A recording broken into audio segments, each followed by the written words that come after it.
What's up, guys? Welcome back to another episode of the Alpha Bravo podcast, where we're talking everything real estate. I'm your host, Eric. And I'm your co-host, Freddie. And today we have a very special guest. She's a good friend of ours. She's an attorney turned into a killer real estate investor. Please welcome our friend, Sydney West. Cindy. Appreciate the invite. Happy to be here. Yeah. And a veteran, too. And a veteran. Yeah, I honestly forgot about that. Yeah. I totally forgot about that. Army vet. Army vet? Yeah. So Sorry me and Freddie about don't get that. along. Sorry Yeah. about that. Marine and Army. Sorry about that, man. Not everybody's perfect. Dang. I don't do pull-ups. I will confirm that. Yeah, I'm sure. What's the state? What's like how many pull-ups do you have to do in order to even be in the Army or whatever? In the Army, we don't do pull-ups. What? We do push-ups. Oh, Yeah. So Marines, different. they're very proud, right? Because they can do, I They don't know, do pull-ups. 5, 6 pull-ups, I guess. How many, it's Freddie? 20. Check my record. 20, my PFT, Yeah. man. Yeah. Google me. Yeah, Google me. Awesome. Well, we're excited to have you on the podcast, Sydney. For the people that don't know anything about you, tell us just a little bit about yourself and what do you do in real estate? Yeah. So, like you said in your intro, former attorney. I was in the military as well. A little bit of backstory, kind of grew up broke, like my mom, single mom, illegal immigrant, didn't have much, but we grew up in a way where she cleaned houses for very wealthy people. So I just grew up very ambitious, and I was always like, I am poor right now, but I'm going to be wealthy one day. I'm going to make this happen. So went to college, obviously, did the military as well. Went to law school because as a daughter of an immigrant, right, you either study finance, you're going to be an executive, you're going to be a doctor, you're going to be a lawyer. So I was like, I suck at medicine, not really interested in business at the moment. So let's go the lawyer route. Did that, became an attorney, was a lawyer for 2 years, practicing corporate law. During that whole time, though, I was still in real estate. I was wholesaling, I was fixing and flipping, I had rentals, and then I left my job officially last year in August. Been doing it now 6 months, almost full time. Nice. That's awesome. Yeah. That's awesome. I didn't know you was a wholesaler. So you started wholesaling. When did that come? And it was where you was going to college and you was being an attorney? Yeah, when I was in law school, actually. So it was 2020 or 2019 is when I kind of got the wholesaling bug. I was watching YouTube. I was hearing, Max Maxwell, Yep. kind of those OGs, and I dived into wholesaling at that point. And from there, when I started to try to sell my deals, they didn't sell. And so just kind of operating with integrity and professionalism and all that from the military, right? I was like, dang, I have to buy these houses now. So we actually ended up buying them, and we pivoted to flipping because we were just buying our own deals at that point. Nice. So never went back to wholesaling, but it was a good stepping stone to learn how to analyze deals and all that. 100%, yeah. You said do you have a team or who do you work with? It's always been me and my brother. Okay. Yeah, so we've always operated together. We were doing it part-time. I was in law school, obviously. He was a police officer at the time. So we've always worked together on deals. And then just like I left my job last year as an attorney, he left his job as a detective, actually. Wow. Got it. Nice. And now both of you guys are full-time real estate investors. Yeah, we're full-time now, 5 years into it. So Awesome. been good. And mainly fix and flips now? Or what are you guys mainly doing? yeah, it's mainly fix and flips. The last 2 years, I kind of built up the rental portfolio. So we have about 30 doors. And the last 6 months have just been really fix and flips. Do you remember your first fix and flip? Mm-hmm. How was it? It wasn't bad. It was pretty good. I say that with a caveat because that's when the market during the pandemic where things kind of went crazy. So we did really well on it, but it was a challenge because a lot of people didn't have money.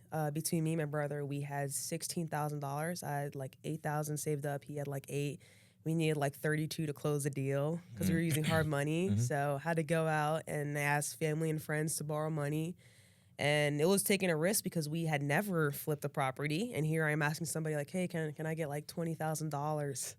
And we're going to do X, Y, Z. But thankfully, we found a good contractor who took the project to the finish line. And then the market obviously boosted it up significantly. So we were able to do well on that Big one. win. Mm-hmm. Nice. Because a lot of people think that you need a lot of money to get into real estate. What is dope about that story is you didn't care about the money. You saw the deal, and then it was okay, now my next move is go find the money. And you guys did it. And real estate gods blessed you with the pandemic boom, and boom. Yeah. I mean, I think that's what it is. They always say if you find the deal, you'll find the money afterwards. And I think if you focus on finding the money, people, I've realized if you approach them with an opportunity, They want a present opportunity, right? Not like, hey, in 8 months, I might have this house. It's like, hey, I have this house right here. We're closing in 3 weeks. Here are the numbers. Here are the details. Would you like X return on X money? Because this is exactly how much I need to close. So I think that kind of helps when you have things structured, because then now you're not speaking about something that doesn't exist, right? It's like, here's my deal. Like, do you want to fund it? Nice. Do you use private and hard money for majority of all your deals, or is it a lot of personal cash? Like, I guess how do you structure a lot of those? I would say the last like 7-8 months have been private money. So hard money, which funds about 85 to 90%, and then the bridge is private money. Got it. Okay, and so that bridge, it's a private lender in second position. That is basically just covering the remaining amount that you have to bring to the table. Correct? Yeah, exactly. Yep. Got it. Including closing costs and all that. Got it. So now this flip was over there in Florida, right? Yeah. Now, how was the first flip here in Charlotte? Is there any difference between the flips, or how was the experience? Here it's been good. The price point is different because in Florida things are more expensive for sure. Little bougie over there, huh? Yeah, so we've been able to pick up houses here.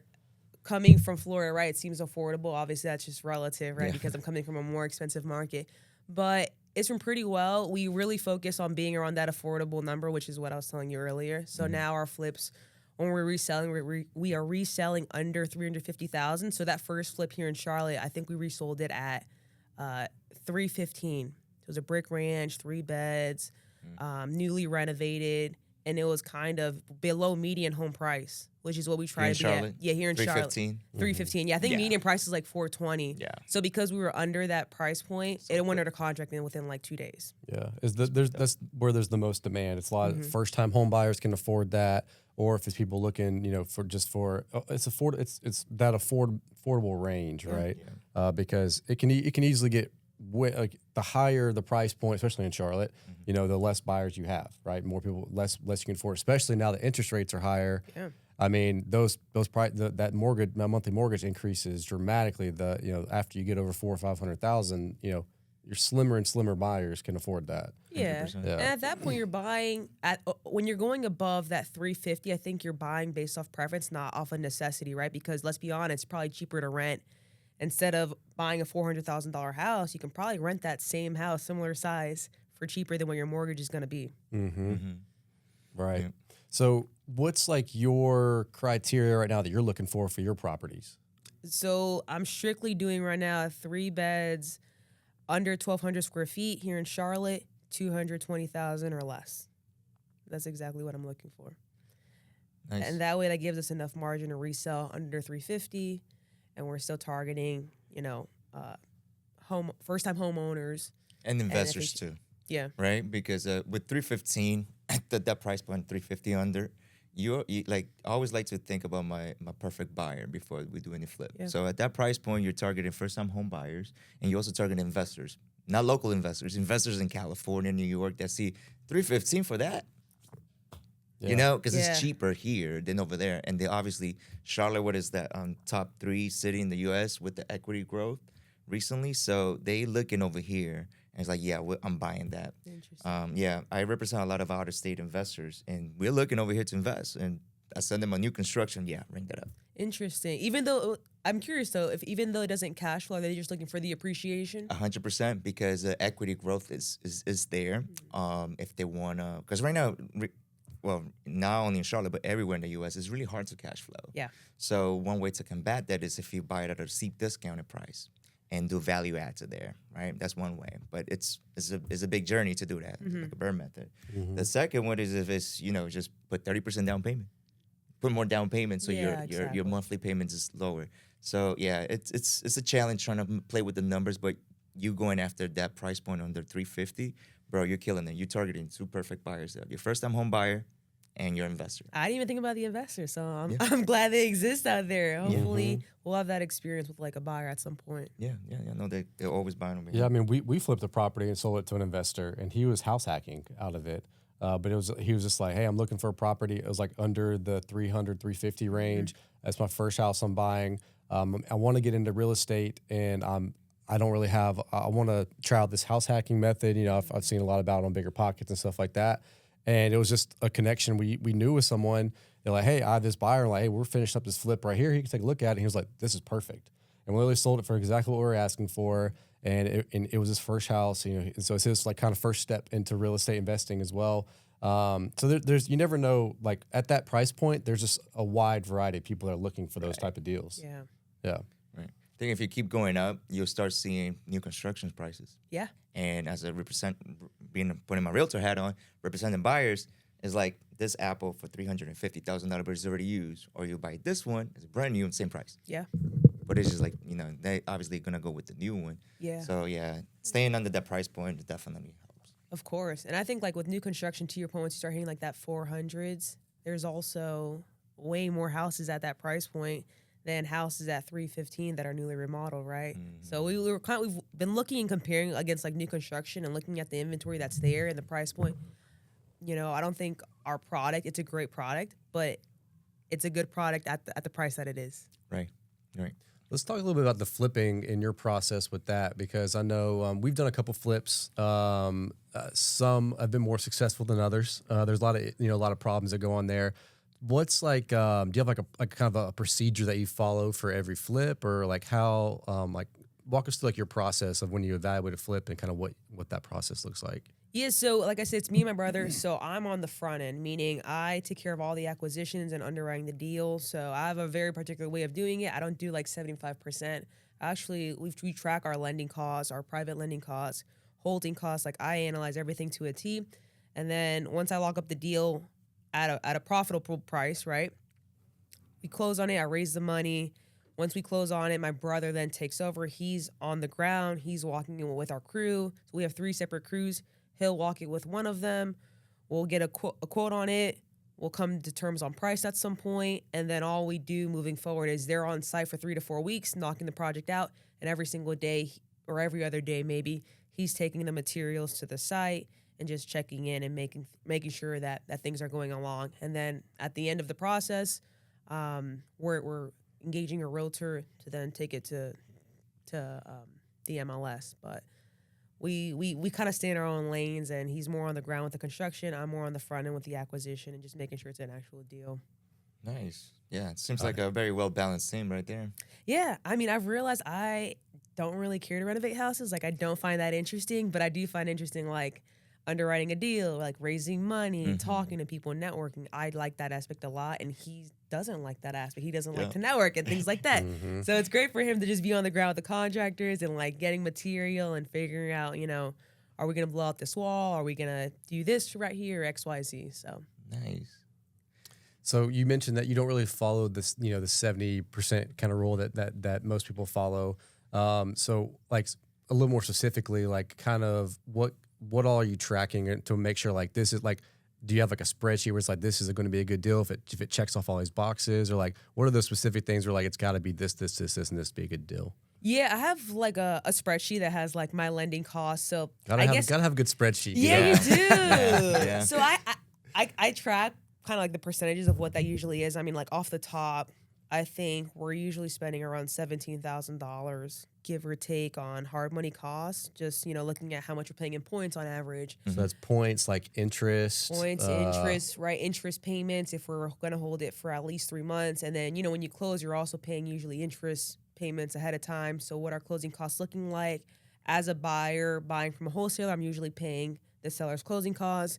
And since we close at the same attorneys, we usually have a good understanding of like what those exact costs are. So once I kind of calculate all that, it's usually like 7 to 8% of the ARV, give or take. Like just obviously I have to analyze deals on the go, so I don't have my spreadsheet, but it's usually like 7 to 8% that I'm spending on holding costs, and then obviously realtor costs on the back end. That's 2.5% for us, or 2.75, and then we have a flat fee that we pay for our listing agent. Account for that, and then start looking at what the rehab is and what we usually pay for things. We are able to get kind of a good idea now because we do the same types of flips. Nothing really changes. We do the same cabinets, the same kitchen layout, the same countertops. So at that point, I can kind of calculate like accurately what the rehab is going to be on the deal. Okay. How many deals do you analyze a week? A week? I think like 15 to 20. 15 to 20 deals. Yeah. Nice. Yeah. That's- Not too many though.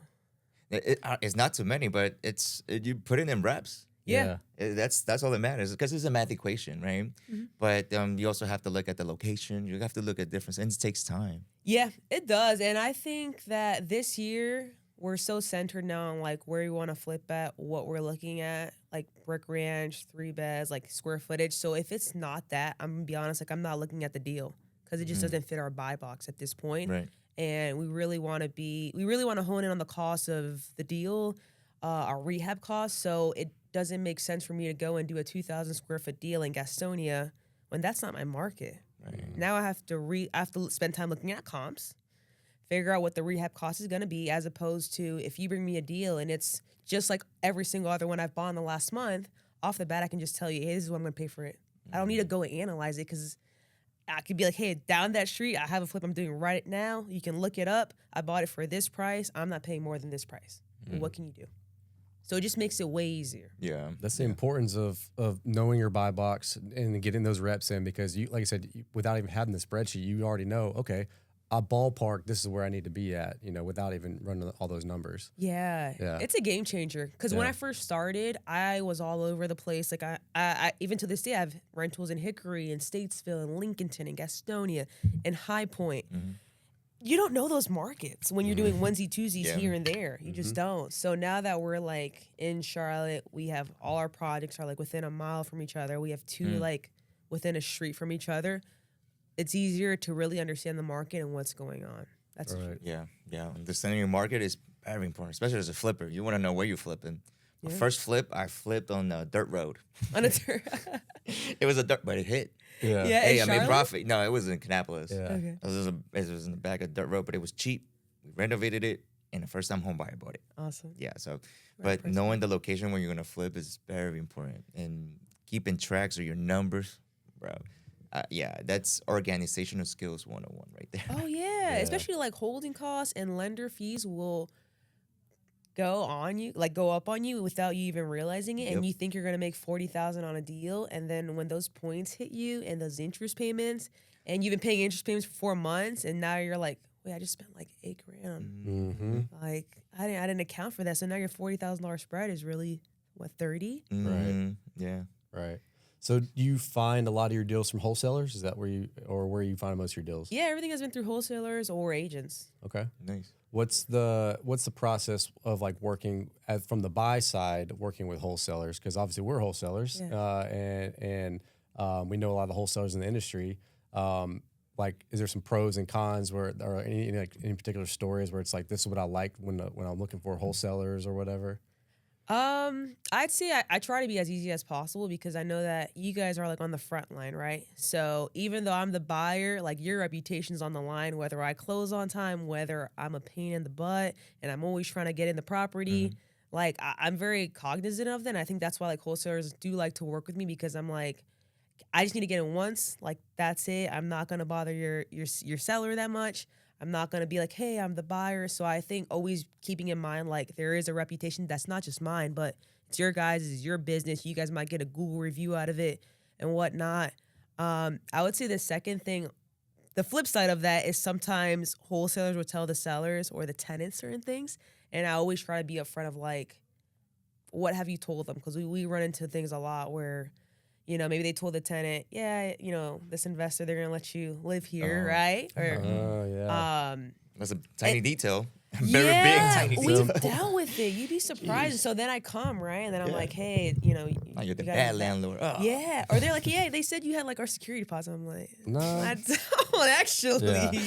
Yeah. So I think just always being upfront, especially like even timelines or like back to like how many times can I get into the property, right? I like to do one. But if I need to do 2 times, right, and you don't, as a wholesaler, you don't tell me that your seller is out of town, right, or they are only in Charlotte 1 time because really they live in Greensboro, right? Kind of just having that upfront communication, like, obviously helps us so we're not paying the ass for you guys, and that way, like, we can, work together. Nice. Right. What's your biggest pet peeve? Or no, this is a better one. How can we be better wholesalers? Ooh. I'll go back to your first question. Pet peeve, people who don't price their deals. Mm.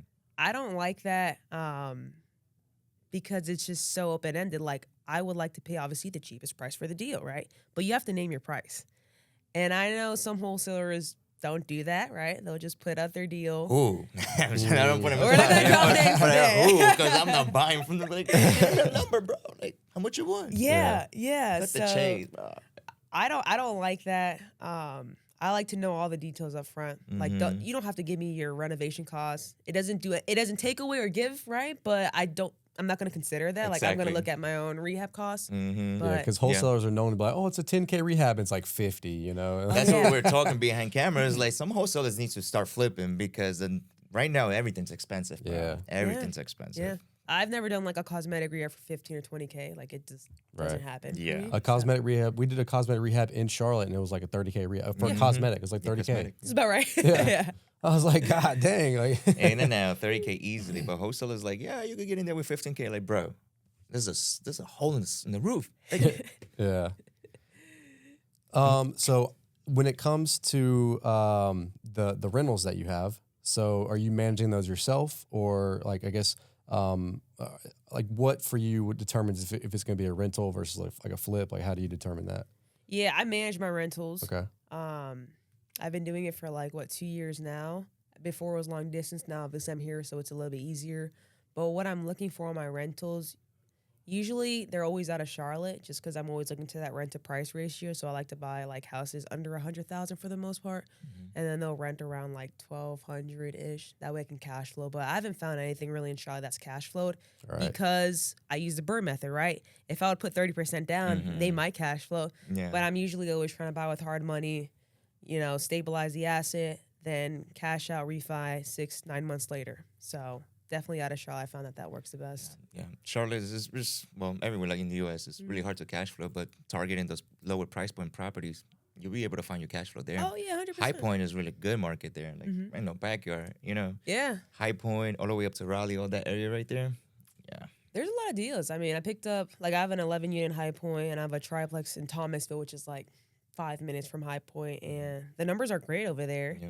Would I flip over there? Probably not. Yeah. But the rent to price ratio makes sense where I can cash flow every single month. It's not bad. Nice. Talk about how was the switching from being a lawyer to being, because it seems like you lived 3 different lives.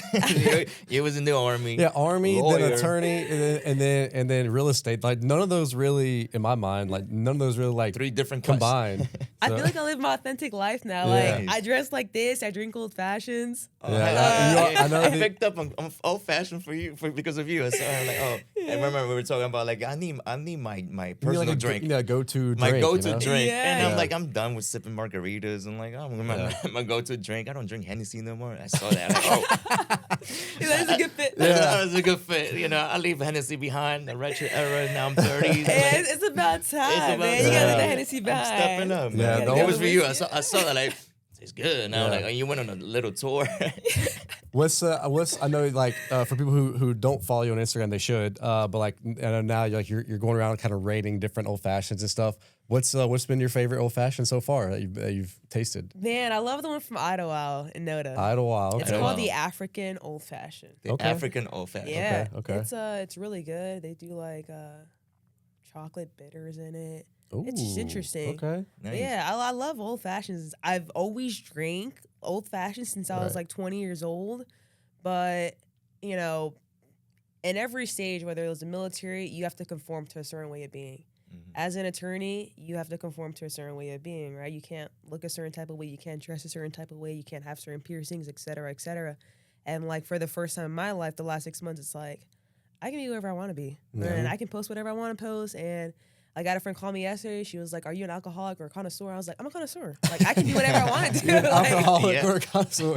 I feel like even if I was an alcoholic, I'm definitely a connoisseur. I'm Yeah. not an alcoholic. Yeah. What is it first deny it? Right? Yeah, that's the first stage, right? Never say shit, just No, deny no, it. no, no. I get that. I get that. No, that's very dope. And that freedom, I resonate with that a lot because in the Marine Corps or in the military, you're fighting for freedom, but you don't have freedom.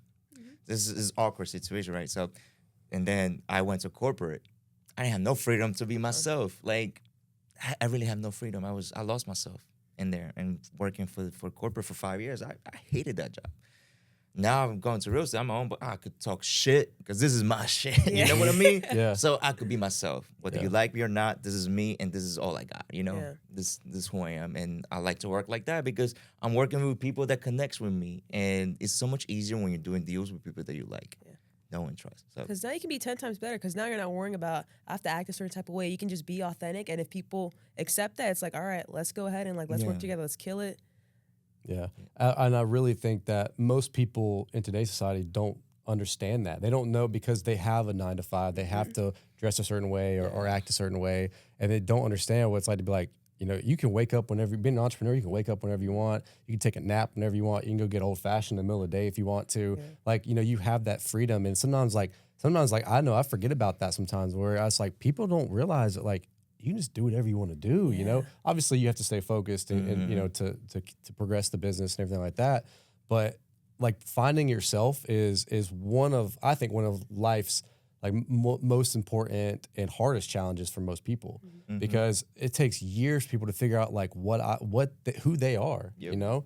And I mean, people still struggle with that. I mean, sometimes I even still struggle with that, but you know, you find out the things you like, the people you like to hang out with, the people who are on that same frequency as you, and then you guys can go far together, you know, and you guys can work more together and just be yourself. Yeah. know? I think to your point though, like as humans, we're wired since we're children, we have like you operate within these hours, right? Whether it's school 8 to 3, whether it's then you're working for a company 9 to 5, and you're going to interact with these people, and you're going to have to dress this type of way. And so most people, let's be honest, don't ever have the opportunity, or they don't take the opportunity, right, in life to decide, okay, you know, I'm going to switch it up. I'm going to be a little bit different. I'm going to be myself. And what does that actually look like? Because you don't know what that is until you're going through those challenges. Like to your point, where even I'm the same as you, where it's like some days I'm so used to a 9 to 5 where my days are 9 to 5. When it's like, you do know you could just like start at 11 if you just had like a rough morning, like that's okay. Right? Because you're going to work later tonight or the weekends. Right. But it's that hardwire within us of like, you have to conform within these boundaries of this is what hustle is. It's these hours, these days of the week, and you have fun Saturday, Sunday. When the truth is, right, as you see as an entrepreneur, like we have freedom, but we're working all the time, You're right? It can be nights, 24/7. especially weekends, like in real estate. Like, I mean, Saturdays are, for me, like my busiest days usually. Like walking properties, right? Everybody's usually freed up from the week if I'm trying to do a deal. Yeah. I mean, the 9 to 5 structure is good because, I mean, you kind of can get in this groove, like these are the hours want to work, whatever. But like I personally am trying to get myself out of that where it's like, you know, if I wake up early in the morning and I got something on my mind, I can just go ahead and knock it out then, and maybe I can relax at lunchtime or something. Or there's nights sometimes where you got sleepless nights, you're stressed out about a project, you can stay up late, you know, you can sleep in the next day, and I'm trying to get out of that, you know, 9 to 5 or my working hours. You know, they're everybody else's working hours, so maybe you have to structure some things in your business to make sure you can, you know, communicate with people during their working hours. But for your personal task, you know, your time is your time, whether it's you're a morning person, afternoon person, you know, midday person, whatever.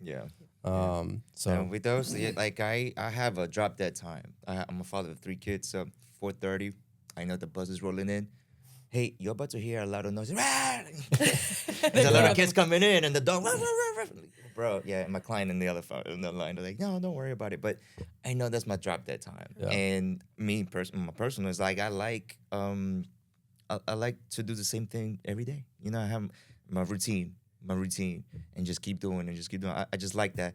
The day that you take me out of my routine, I'm like, it's like I'm out of my comfort zone. It's like I know, like after the gym, I'm supposed to go take a shower and go take the kids to school, and then boom, go to the coffee shop and work, or that's my routine. But the moment that you threw something at that, it's just like, I don't know, it messes with my groove for some reason. Thursday day off. That's the Marine in you. Maybe. Very structured. Yeah, maybe. Yeah. So, but there's some times where I'm like, I'm really tired. Like I hit at that wall. When I'm tired, it's like I have to sit down. But I know like I have to put overtime at nighttime, and that's when, you know, I believe like everything that we've done in the business of structuring happened at nighttime. Like, it happened after hours, overtime. That's what I consider OT, because you put in overtime, you're working on your business, not in your business. Right now, we are working in the business during the daytime. Nighttime comes, working overtime on the business. Facts. I hear you on that. Yeah. So yeah, the topic of authenticity is something that I'm very fascinated in. And like I said, I mean, I didn't even really come for myself about like who I really was till I was in my late 20s, early 30s, and have any kind of understanding of that. So when did you kind of have that kind of, I guess, aha moment or like conclusion, and like is that kind of when you started making that transition from being an attorney to a real estate investor, or like, I guess, talk a little bit about that. Yeah, I think it definitely was because I was an attorney. I was working in DC, like black and white suits, right? And then I was investing in North Carolina, so I was driving down, and people would laugh at me because I would wear like a crop top and jeans, and I was like just me. Yeah. Yeah. And it was so conflicting. Like, wait, you're this during the week. And then on the weekends, you dress however you want to dress. And I think, I don't know why, but for me, like my clothing just started to mean something different. I was like, why? Like, why do I like dressing like this, right? Like, what does this mean? And that's like a deeper convo as to like how you dress or like you know, maybe for you, like your tattoos or the way you appear to people, like why it matters to you. And so I think I just felt like very inauthentic when I was dressing a certain type of way for work, when I was speaking a certain type of way, when I couldn't have like certain piercings and things like that. And then realizing in real estate, like, not that people don't care, because I think like we all are judgmental and we don't realize it. Right. I think people are judgmental, but I think I really love the challenge of like people looking at the way I was trying to be authentic and them doubting me because I looked a certain type of way. So then it was like, okay, you know what? Like now make it a point. Like now I'm gonna go to a closing in cargo pants and like a big hoodie and like, yeah, I am like the owner of the property, you know, Yeah. or like I'll go to, you know, I don't know why I take pride in this, but like sweatpants and a hoodie and like you go to walk a property, like Yeah. Because you can. I You can. can. Like I Freedom. don't Exactly. have That's to the like look super freedom. pretty for Right. you and like Right. wear a blazer, you know, because you're, especially as a woman, like people are gonna judge you. People in this industry, right, just in real estate, people are gonna judge you. People are gonna think that you're always the agent. Nothing wrong with agents, but nobody ever thinks you're the buyer. Nobody ever thinks you're the investor to start with. So then when you even start dressing like a bum, sometimes people are like, "Who Yeah. are you?" And it's like, I get to be whoever I want to be. Yeah. Right. And just like I respect you regardless, like respect me because I know what I bring to the table and I know who I am. And so like being able now to have that confidence, like I'm happy that I am where I'm at because of that. 100%. I cannot agree with that. Yeah, it's pretty dope.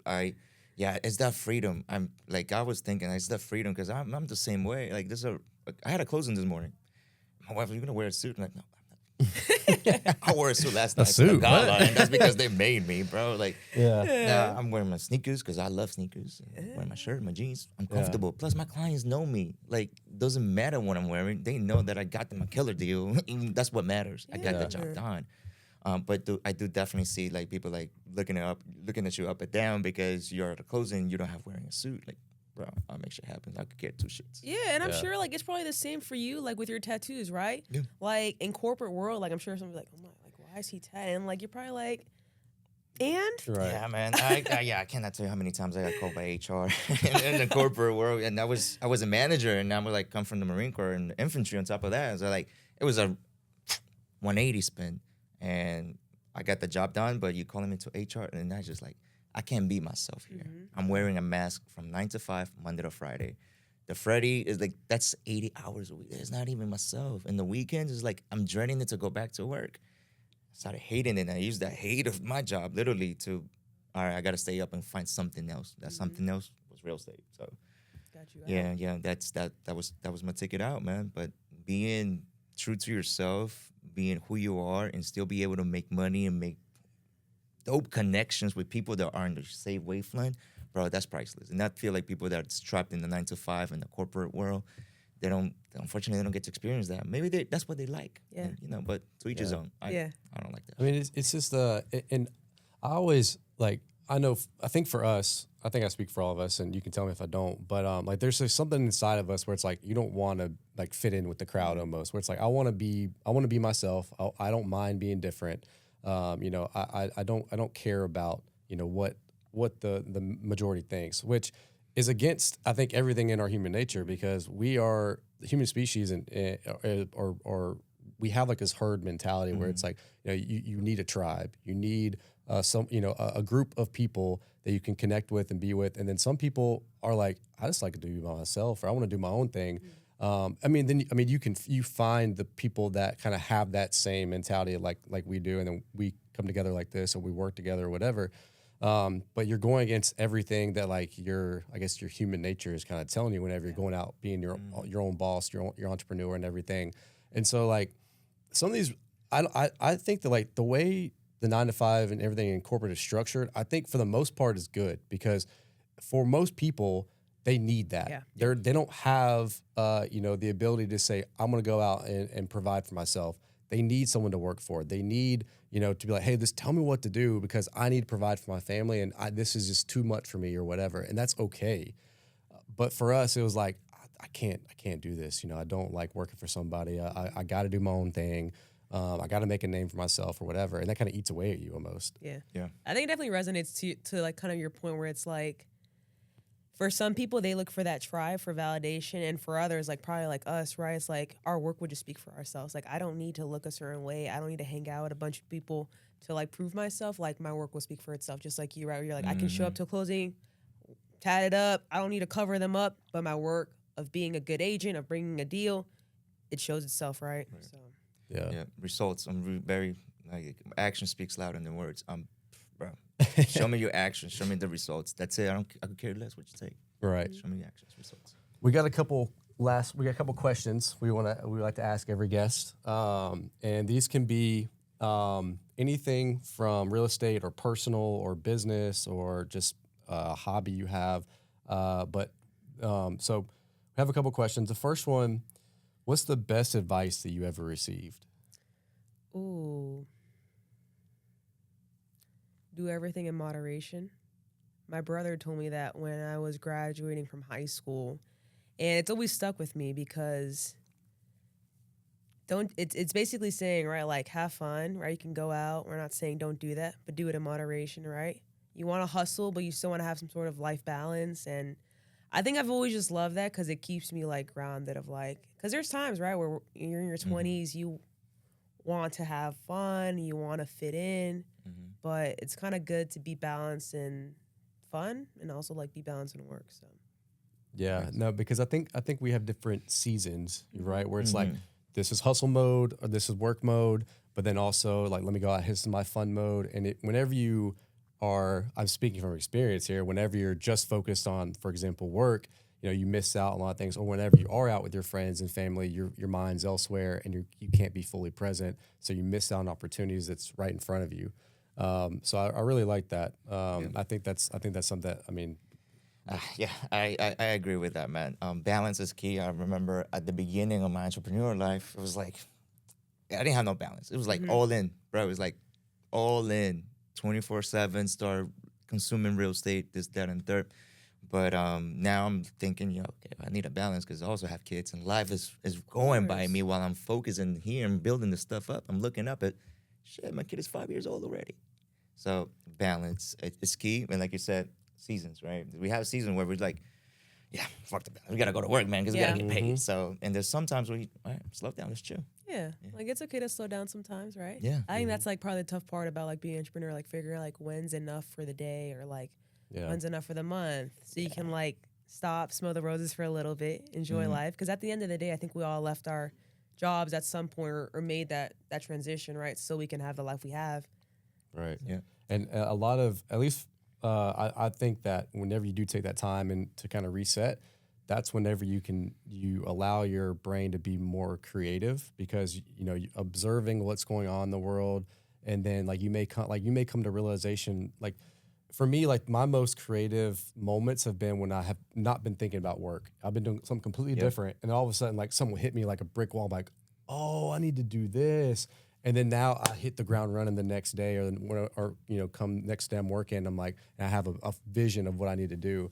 But that happens when I'm not even thinking about it. Yeah. I'm just doing me out, hang with the guys or hang with your girls or whatever. So, Nice.